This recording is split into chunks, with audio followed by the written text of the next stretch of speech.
India के अंदर जो भी मुस्लिम्स है, अगर वो अपने आप को एंटी हिंदू समझते हैं, एंटी हिंदू और प्रो पाकिस्तानी समझते हैं, इन सभी मुस्लिम्स को अरेस्ट करके सजा कर देनी चाहिए, क्योंकि ये देश के लिए खतरा है। नंबर 2 पर ऐसे कोई भी नॉन मुस्लिम भी है इंडिया में जो एंटी हिंदू है और प्रो पाकिस्तानी है, उनको भी वही सजा होनी चाहिए, क्योंकि वो लोग भी देश के लिए खतरा है। पाकिस्तान के बारे में अब ये है कि अगर वो एंटी हिंदूज है, एंटी इंडियंस की बात नहीं कर रहा हूँ, एंटी हिंदूज है, और वहाँ पे ऐसे टेररिस्ट ग्रुप हैं जिनको वो लोग एक ओनर कर रहे हैं। ओनर का मतलब ये है कि वैलिडेट कर रहे हैं, जिसको कॉग्निजेंस में लिया जा रहा है कि ये तो फ्रीडम फाइटर्स है, एंटी हिंदूज है। तो इस सिनारियो में जो भी कंट्री और कंट्रीज जो भी है, इनके साथ संबंध बनाते हैं, संबंध रखते हैं, या तो संबंध सुधारने की कोशिश करते हैं, गवर्नमेंट को इन पर बहुत बड़ा ध्यान देने की ज़रूरत है, क्योंकि आगे जाके सिचुएशन बहुत बिगड़ जाएगी। इसीलिए अब इंडिया को डिफेंस बजट बढ़ाना पड़ेगा और ज़्यादा से ज़्यादा सबमरीन्स बाय करनी पड़ेगी,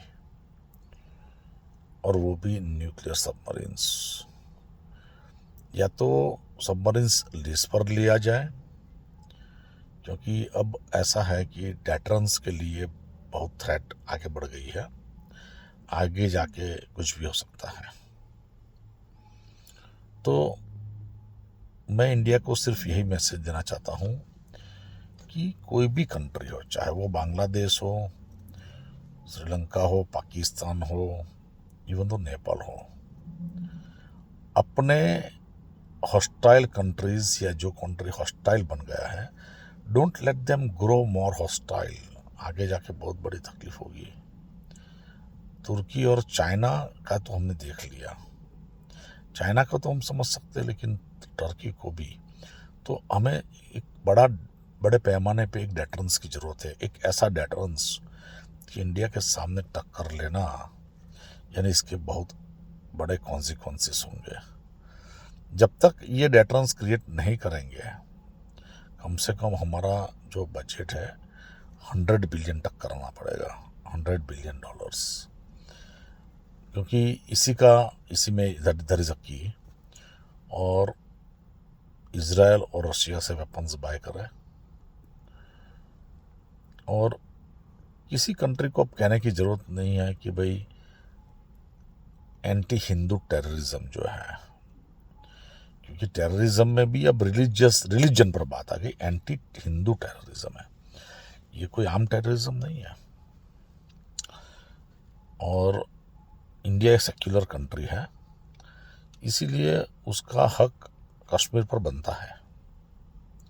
अगर सेक्युलर ना होता और सिर्फ हिंदुस्तान में, तो बात अलग होती है। उस सिनेरियो में तो हमें इंडिया में मुस्लिम भी नहीं चाहिए, अगर नॉन सेक्युलर होते। लेकिन हम सेक्युलर हैं, हमारे वहाँ हिंदू भी हैं और नॉन हिंदूज भी हैं। तो जब सेक्युलर है तो Kashmir is an integral part of India. तो मैं ये समझता हूँ कि लास्ट टाइम अच्छा परफॉर्मेंस हुआ है, आगे भी अच्छा परफॉर्मेंस होगा। हम लोग वॉर नहीं चाहते हैं, लेकिन अगर ऐसी कोई घटना बन जाती है तो बहुत ही सख्ताई से निपटाया जाए, बस यही मेरा पैगाम है। इंडिया को कोई अंडर एस्टिमेट ना करे, बहुत बड़ी जिम्मेदारी है, और इंडिया को अपनी फॉरेन पॉलिसी के बारे में बहुत बड़े पैमाने पे सोचना पड़ेगा। क्योंकि देखिए, मैं आपको फ्रैंकली बता दूं, फॉरेन पॉलिसी में कि दूध और दही, मिल्क और योगर्ट दोनों चीज़ अलग है, दोनों में पैर नहीं रख सकते हो, किसी एक में ही पैर रखना पड़ेगा। और मेरा कहने का मतलब मैं समझता हूँ कि इंडियन गवर्नमेंट समझ गई होगी।